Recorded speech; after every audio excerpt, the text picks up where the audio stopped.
I'm here.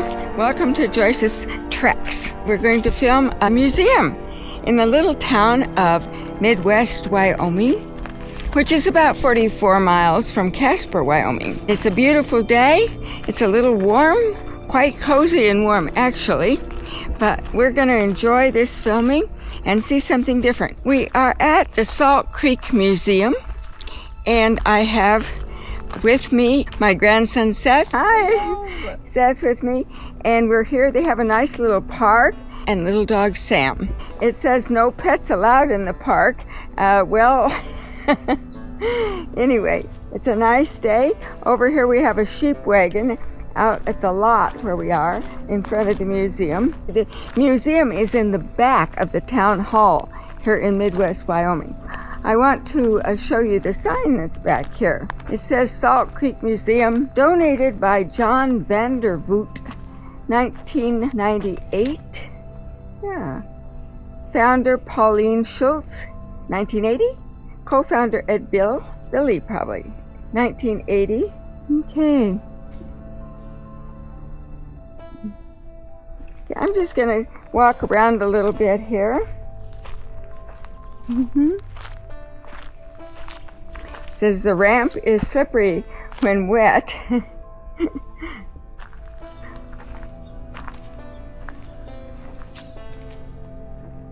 I had to call ahead of time to reserve a time to be here. You have to do that. That's the way you get into the museum, because it's not open all the time. So somebody comes over and opens it up so you can go through it when you want to see it. Now we're going to see a lot of things about oil production, and because there was a lot of it around here. And there's an old standard sign that would have been in front of a filling station, and some of the old equipment is out around here. It was an oil boom town. Okay, this is kind of cute. It says, "Get out and don't come back," was the message John Hutton and his oil prospecting party received in 1873 from a mounted band of Arapaho Indians while filling glass jars with crude oil seeping from the sandy ground. This is the first recorded incident of oil prospecting in the present-day Salt Creek oil field. In 1889, a well producing 5 to 10 barrels a day launched Wyoming's first oil boom. At the time when it was producing so much oil, it earned Casper the title of oil capital of the Rockies. Workers from around the world flocked to the area, and boom towns, Salt Creek, Lavoie, Snyder, to name a few, sprang to life. Roughnecks worked and played hard, fueled by moonshine liquor, made in stills tucked away in the nearby rim rocks. President Warren G. Harding transferred supervision of oil reserves from the Navy to the Department of the Interior. Shortly thereafter, Secretary of the Interior Albert B. Fall leased the Teapot Dome Reserve, just south of the Salt Creek Field, to the Mammoth Oil Company, owned by Harry F. Sinclair, without competitive bidding. Both Fall and Sinclair stood to make mammoth profits. Investigators and prosecutions led to the resignation of Fall and the Secretary of the Navy, cancellation of the lease, and prison terms for Fall and Sinclair. After years of court battles, the U.S. Supreme Court voided the Mammoth Oil lease and returned supervision of the Teapot Dome Reserve to the Navy.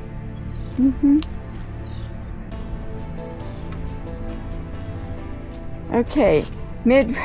Midwest has something here of interest for the little town. It was the first lighted football field, 1925.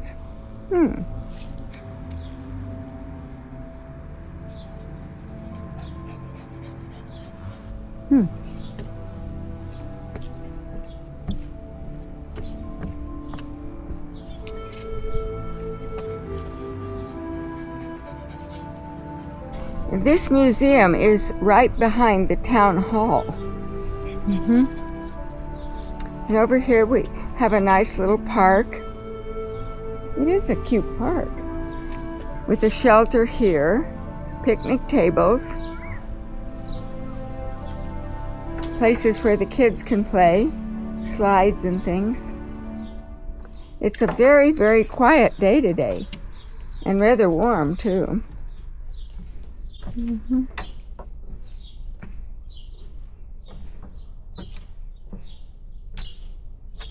Okay, I have called ahead of time to tell the person that comes in and shows you through the museum and opens it up for you that we would be here at 3 o'clock today, and it's 2:35. So nobody's here yet. If somebody doesn't show up to open up the museum for us, I will call that number there again.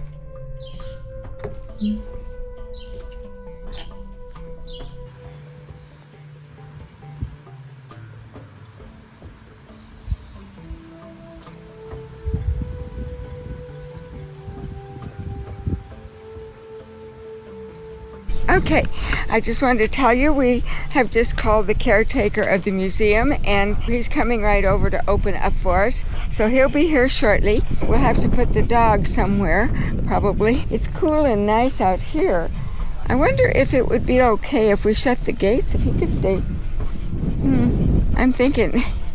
I think ahead. I don't know, that might not work. There's probably a way to get out up there. Yeah, it's probably not totally secure. We'll see what he's up to. Yeah, we'll see what he has to say. It's all good, and it's nice with the breeze here. It's very pleasant. So, gonna go in and tour it.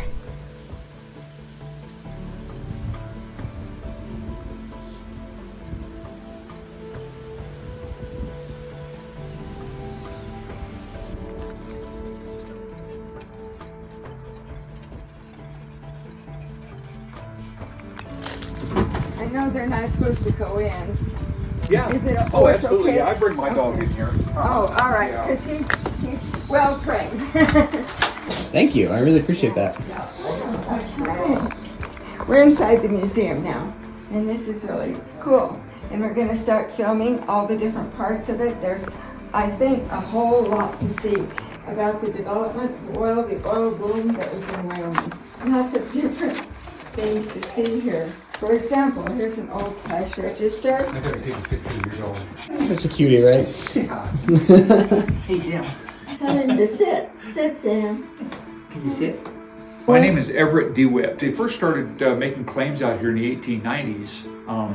Then our discovery well, the first well drilled that hit a producing formation was 1908, and then it exploded out here. This building was built as nurses' quarters. The building to the south there, that long building, that was a hospital. Built Oh, by that was Midwest. actually a hospital. Yeah, built by the Midwest Oil Company, and then 8 nurses lived here that worked in the hospital. And then in 1935, the hospital shut down. They brought a medical clinic over here. There was a clinic here up until 1991. The gal that started this museum, her name was Pauline Schultz. She started this museum, I believe, in 1964 in her garage up here on Lewis Street. No way. Yeah. Oh my and gosh. she moved into a little room over here in the town hall. And then when the medical clinic here closed, she moved over here. And that was in 1992. And I keep trying to expand it, but I don't have room to expand it. So Just yet. yeah. I've been curator for about 10 years, and I've been involved in the museum for probably 20 or 25 years. See, in 2006, I was given the job to find every well that was ever drilled in this field. What a great job. Started out, they gave me 90 days. Took me 9.5 years. The 90 days was just to find all the wells that were right around the town of Midwest. They saw such a benefit of it that they just said, well, do the field. Are you an engineer? I'm an engineering technician. I do the legwork for engineers. Okay. I started out digging ditches out here, and now the field's been sold several times. I'm on my 6th operator that I'm working for. Yeah. Do you advise to go in a certain way around? Most people start here and go that way, and then back to the big room. I'll give guided tours through here, and this is where we start. Do you want to take us to the Yeah, next? do you mind? You're great if you don't mind. Yeah, giving go us a ahead. Oh, tour. absolutely. Yeah, I enjoy telling them. All right, great. History. Yeah.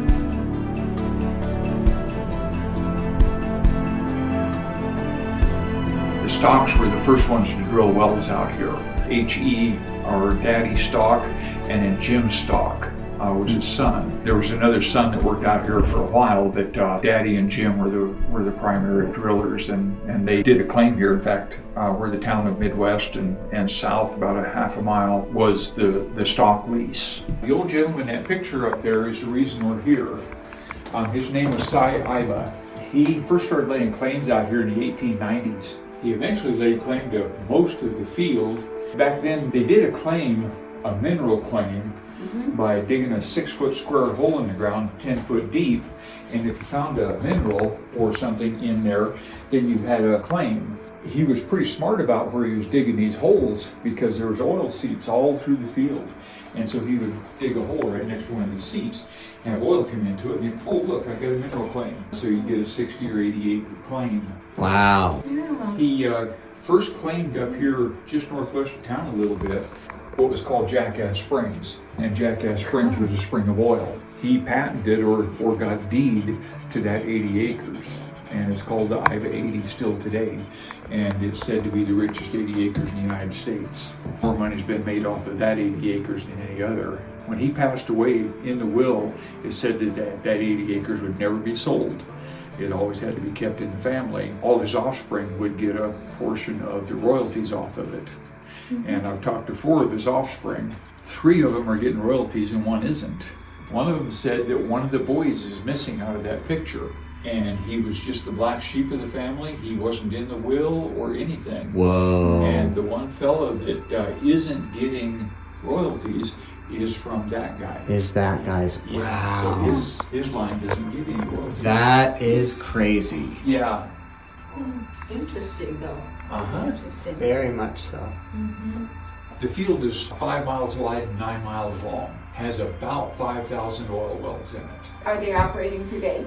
A lot of them are, yes. Yeah. Wow. We're still producing between 7,000 and 8,000 barrels of oil a day out here. And Wow. this was a map of the field, and this shows the major camps that were in the field. Midwest here was the largest.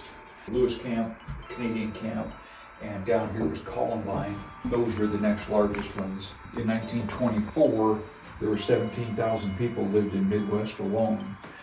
And they say that there was 59,000 people lived in the field. And a lot of the little houses, they were built by the oil field for them to live in, weren't they? Each of the companies built their camps. Companies built their own. And those are some pictures of the camps up there. Midwest was a company camp from the Midwest Oil Company. Midwest and this is Edgerton over here in the field. Came just like that, right around Edgerton. Hollywood is right here, and Five Tribes is right here. Each one of these dots is a well. I figured that out. Yeah, and there's 5,000 is a lot. It's a lot. There's 1,980 wells on this map. Wow. So, the other 3,000 have been drilled since 1925. 1928 was the big year for drilling out here. Is when they drilled most of it out. And then in '65 they drilled a lot of wells too. If you want, we'll go on this way. Women's quarters right there. Oh my gosh. The oil companies really encouraged married men to bring their families out here, but they knew that they couldn't just dump them out here in a high plains desert oil field, and so they built the housing for them and provided housing. And then, particularly the Midwest Company and the Ohio Company, those were the 2 largest companies. The Midwest Company here in Midwest, they built theaters and churches and shopping centers, just anything that people would want. All the sporting, tennis courts and swimming pools. And we had the first lighted football field in the United States in November 1925. That small room there, that closet, depicted the beauty shops that were out here. There were dressmakers and just everything. They really took care to make sure that the families were satisfied out here, that they wanted to stay here. And thus with the hospital, they had medical care here. Was this part of the hospital or just a medical room? In 1935, they moved the medical clinic over here. Oh. And the doctor and his family lived on that side of the building. And then this side of the building was a medical clinic. And that room there was the maternity ward and x-ray room. And who is this? That's Doc Scheidler, he's a dentist. And this is his wife, Lucille. Doc Scheidler had a dentist office over in Edgerton. That's his dentist chair.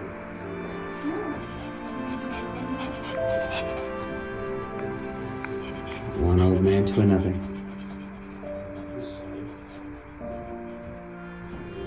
What do you think of the museum, Sam? That's certainly antique. It is. Yes. And this was the barber shop. Yeah. That was Harry O'Connor's barber shop, and it was right next to Doc Schuyler's office over in Everton. Huh. And I've had a haircut in that chair and a tooth pulled in that one. Really? Yeah, see, and here's the razors up here they could for the shave. Oh, look at that, yeah. Yeah, I thought that was interesting. And then get the tooth pulled over here. Very good. All right. Okay, we must move on. Oh, that. Look at this stuff. Oh my gosh. And this room is exam and surgery. I did the surgery in here, the exams. Surgery and exams in here. You were pretty well equipped for those days. Yeah, I want to think of it that way. Yeah. And this room back here, just centered around the school. This is part of the school things here. You go at Washington, D.C., and school went from here to school? Oh yes, or somewhere. Somewhere. Might be outside even our statue. Great. School things here. Well, they had boys playing football, and they wanted to go watch the boys play football. Because they went to work when it was just barely light and came home when it was getting dark. They wanted to see the kids play, so They needed to have lights. Yep, so they lit the football field. Oh my first one in gosh. the United States. That's so cool. I thought so. They got the railroad in here in 1923.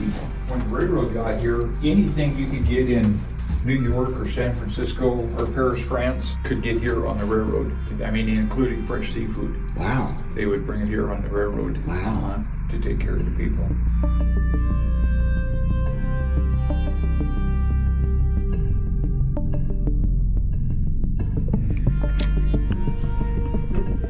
And this is a tool room. This is some of the tools and equipment and everything that they used out in the field. Tool room, okay.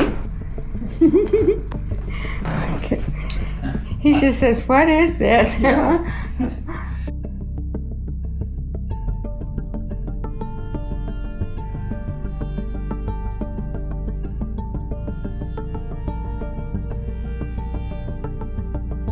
I've got a Sam too, but he's What kind is he? a miniature Australian Shepherd. Oh, a miniature. Yes, Oh, they're cute. they're really cute. I have a friend that has one too. Did we go here? Yep. Okay, we go down this Uh-huh. this aisle. Yeah, and this is the Edgerton Wall. Edgerton is a town that sits about a mile east of us here. To live in the field, you had to work for one of the oil companies that owned a camp. And so if you didn't work for an oil company, if you were a contractor or something like that, you had to live outside the field. That's where Edgerton came from, and the town of Salt Creek, Snyderville, Five Tribes, Hollywood, that's where they came from, as they're outside the field. Snyderville and Hollywood were the party towns. The field was a dry field. You couldn't have alcohol in the field, so none of the camps had any alcohol in them, but the outlying towns did. Snyderville and Hollywood were the party towns, and that's where the saloons and the dance halls were. And I own Hollywood now, or where Hollywood was. I raised my miniature herd of miniature cattle over there. I've got Really? miniature Angus and Hereford You have cattle. miniature cattle. Yeah. Are there remnants of the town left? Not of Hollywood, no. Okay. Edgerton and Midwest. Well, Edgerton, I've been through Edgerton, yeah, so I uh-huh. know that. No, the outlying camps and towns and stuff like that, Where they served alcohol, Yeah. for example, those are gone. they're gone. Okay. Yeah. Oh, there's Teapot Rock. Uh-huh. Johnny Beaton. Yeah. You see, I know a little bit about it. Very good, yeah. Yeah. This way? Yep. All right. The Midwest Company built a power plant to power the field. Then they built a utility company around that and sold electricity to the other operators out here in the towns and everything like that to power everybody's lights and stuff.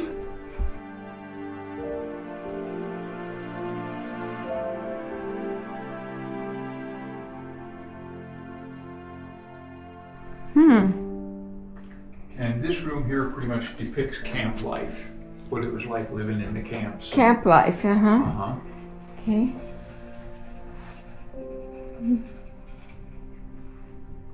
Oh, an old singer sewing machine. My mother had one. Uh-huh.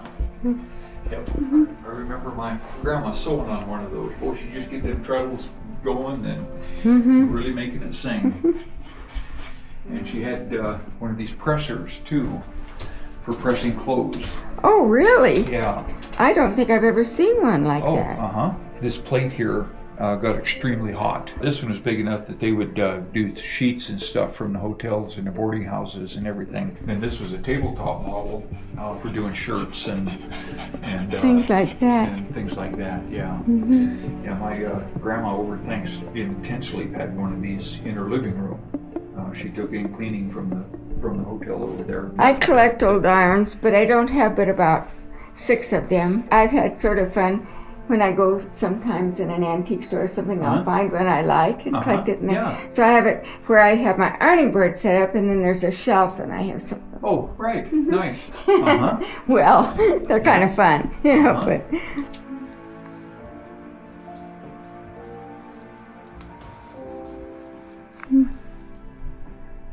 A reunion book, huh? Yeah.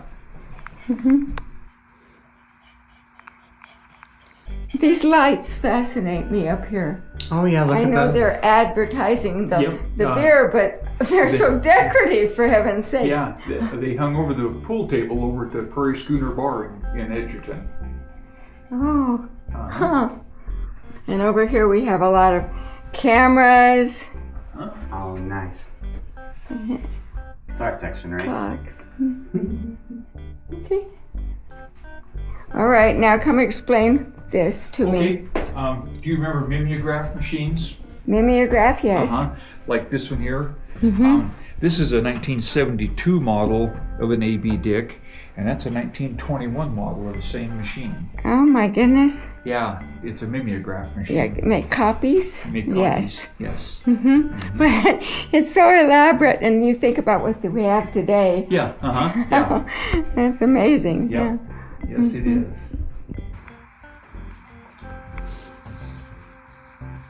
I did save an old typewriter too. Oh, Yeah, I have an old typewriter because I'm not that young either. I love how this thing looks.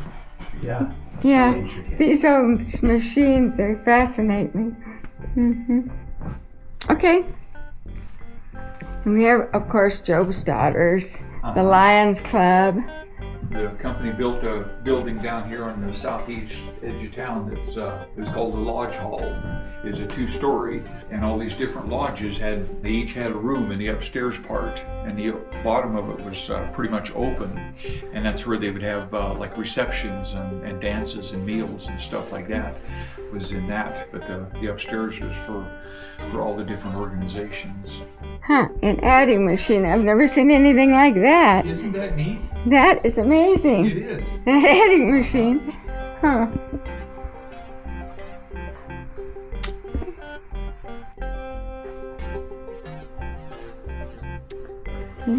What do you think, buddy?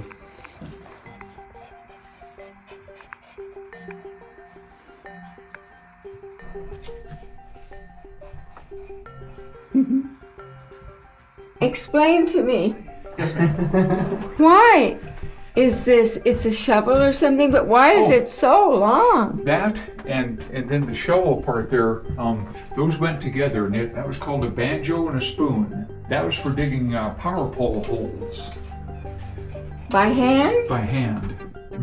Yeah, they didn't have augers and everything like that. Oh, yeah. All of a sudden I thought, I've never seen that. Which is this? The spoon? This is the spoon. And that one, That's called the banjo. the banjo. They were very long. Yes. Did more than one person dig with them? Yeah. There was crews. The crews that held on to them. Yeah.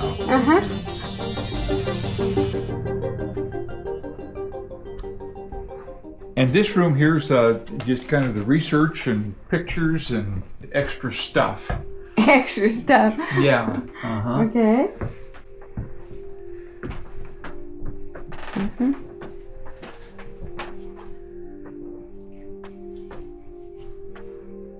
And you have a little kitchen in here. Yeah, and then the kitchens. And the, Oh, what would all this be? yeah, these are all photo albums. Leon Campbell, he was a photographer that lived here. Took took pictures of everything. And then on the other side is the Ed Bille photos. I wrote a book, this one right here. This is the Ed Bille book. It's out of print, of course, but you can pick them up off eBay once in a while. It's full of all of his pictures and some stories and stuff with it and everything. And this is stuff that I've got in and just haven't got it displayed yet. Oh, well. Working full-time and then ranching in the evenings and weekends and stuff like that, so I don't have a lot of it. Very busy, yeah. No, you don't have a lot of time for that. I appreciate you coming over here. Oh, yeah. Yeah, the company encourages me to come up when somebody wants to come to the museum. They really encourage me to come up here. They're real good to work for. Okay, yeah. good. They're big Good. That's big very supporters nice. of the museum. Whoa. What happened? Oh, that's a movie prop. Oh, no way. Yeah, from the movie Hellfighters with John Wayne. Okay. And that was taken out west of Casper towards Powder River. They simulated a well fire and everything, and they were out there putting the fire out. Wow. Yeah. Crazy. He's wore out. I see why they recommended you guys. You have a ton of stuff. Yeah. Yeah, there's a lot in here. I need a bigger building. The basement's full of stuff too. I try to cycle through and put new stuff up every once in a while. You know, rotate the rows and everything. Here's a pair of shoes that somebody had donated. They're handmade.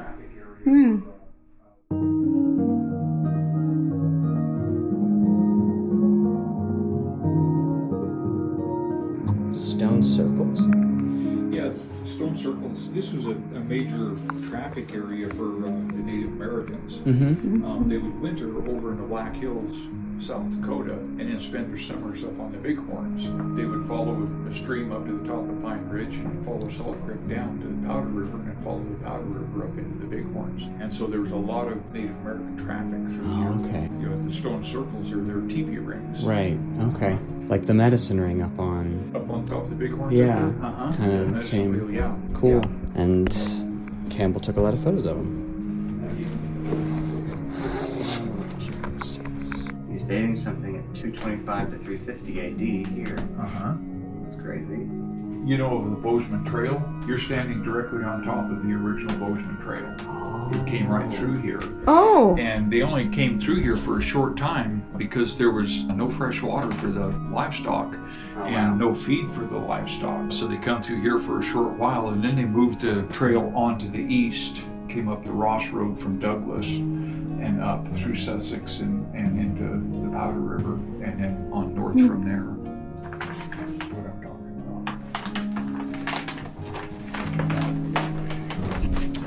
We're right there is where we're at, and the Bozeman Trail came right up through here. They didn't use this trail for very long, just a few months until all the grass was gone, basically, and then they moved over here and started taking off from Douglas and going up. Okay. Yeah. Went up to Buffalo and then on up past to Smith and on into Montana.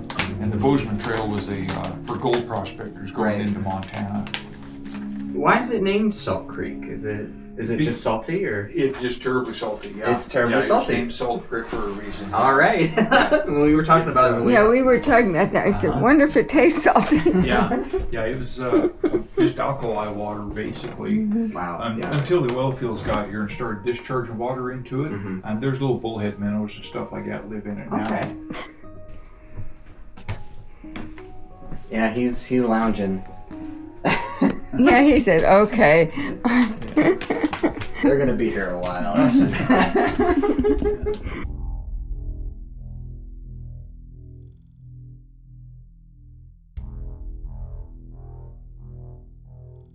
What are those? These were called torpedoes. What they would do, they would fill these with liquid nitroglycerin Oh my gosh. and then tie them onto a cable and lower them down into the well and then set it there. They ran what was called a bumper, a 2-pound can of black powder Oh my gosh. that had a percussion cap in the top of it. And they would lower that down to about 20 feet above this. On the same line as the bumper, they snapped what was called a go devil, a 2-pound brass weight with a point on the end of it. And it snapped that onto there and had a trigger mechanism. When they got their nitroglycerin set and their bumper set, then they would trip that trigger and it would drop that go devil that Go Devil would go down, smack that percussion cap in the top of the black powder, would set it off, cause an explosion, which would set this off and make a bigger explosion. When they set it off, that's what happened. It caused a gusher. What we today call fracking is what they were doing with this. Blowing up a bomb down in the formation, cracking the rock. Cracking. To get to the oil. Yeah. Cool. Uh-huh. How many of them survived the process? Oh, a few. Yeah. At least 2. At least two. Yeah. These have been used. That's cool. This was a torpedo wagon, and this is what they carried the nitroglycerin. That's what these cans are. These were copper cans filled with liquid nitroglycerin. They carried it in the bed of this truck, and the bed of this truck was lined with straw, mostly to keep the nitroglycerin cool, keep it from shaking, because if it shook too much, it would explode. Yes. And they always drove Buicks. Buicks were the smoothest riding. That's interesting too. These torpedo wagons, during the daytime, they had a red flag on the left front fender. And at night, they had a red rag over the left headlight. If you saw that coming, you got the heck Get away out of the from way. them. Just, they had the right of way. Get away from them. The wages back then were about $1.50 a day for the average worker. These torpedo guys made $15 a day, but their career span was typically about 3 years. And not necessarily because they blew themselves up or anything, but it was so nerve-wracking, they'd just get nervous, and you couldn't be nervous with 5 gallons of nitroglycerin in your Gotta keep hands. your cool. Or they would start drinking, and it just, so about 3 years is about as long as a torpedo man lasted out here. But they made a lot of money in that 3 years. Well, in those days, $15 a day, that's a good wage when everybody else is making a 10. I was just curious about the inflation on all of that. I might Right. throw it into a calculator when we get home. Yeah. And extrapolate the day's wages and stuff. Yeah. Exactly. I'm just curious about it. That's a crazy job. Oh, it would be. Stress me out. The gal that started this museum, her dad was a driller out here, and his dad was a torpedo man back in Pennsylvania. Wow. And he died No way. by explosion. Oh, he did. Yeah, he was backing a wagon full of nitroglycerin into a cave, where it was cool, to keep the nitro cold, or cool anyway. They don't know what happened, but all they found was the tip of one of his thumbs and a hoof off of one of the horses. Oh my goodness. Yeah. It was a bad deal. Some gnarly stuff. Yeah. Dangerous work. Yeah. I just looked at him and I I thought, know. Great. everything in here has such a story. Yes. It could take hours and hours to hear it all. Yeah. But it's very interesting. There's just so much here. Very interesting.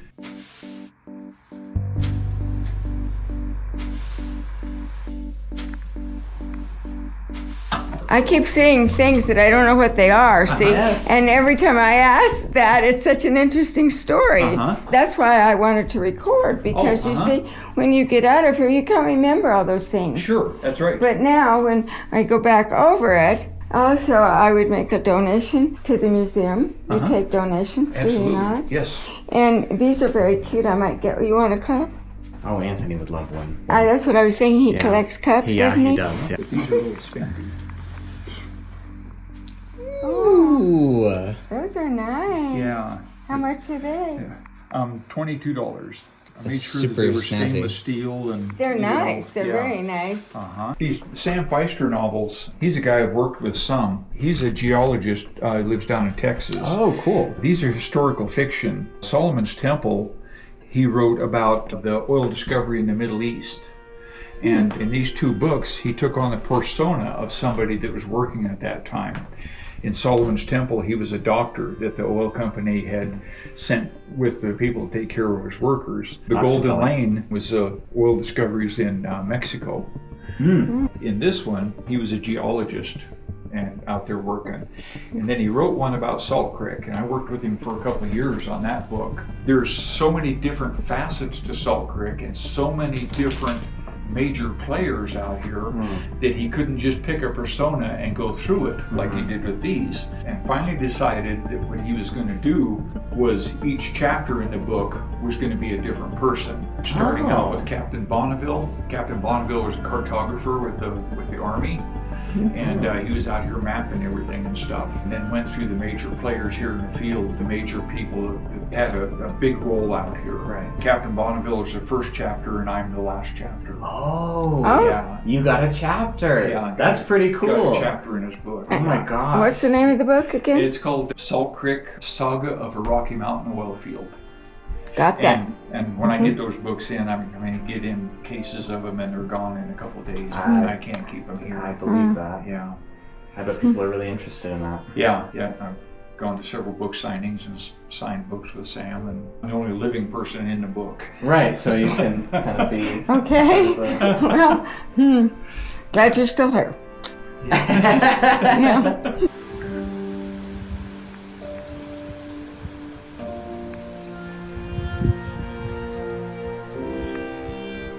Gosh, well, this has been so very interesting. Well, good. And it would be worth even to come back and bringing someone. I was thinking about that, especially people that might be visiting, from a different part of the United States or country even, and they don't know anything about something like this. Yeah. It might fascinate them. Yes, absolutely. You Well, did thank such you. an excellent job of guiding us Well, through thank you. it. Thank And- you. Well, we must go. All right. Yeah, get back on the road to Casper. Yes. Oh, thank you very much, sir. Thank you. Again. Thanks for Yeah, coming out. Absolutely. This has been fun. Yeah, it was great. Yeah. Thank you. Come on, Sam, we Come gotta on, go. Sam. He says, I think you've made a "Are we friend." staying?" I'll stay here. He's an old dog. CP, huh? You're a really good sport. Okay, buddy.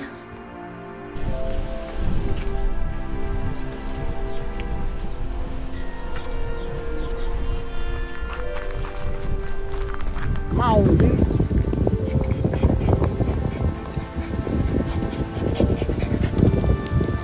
Hi, buddy. Hi.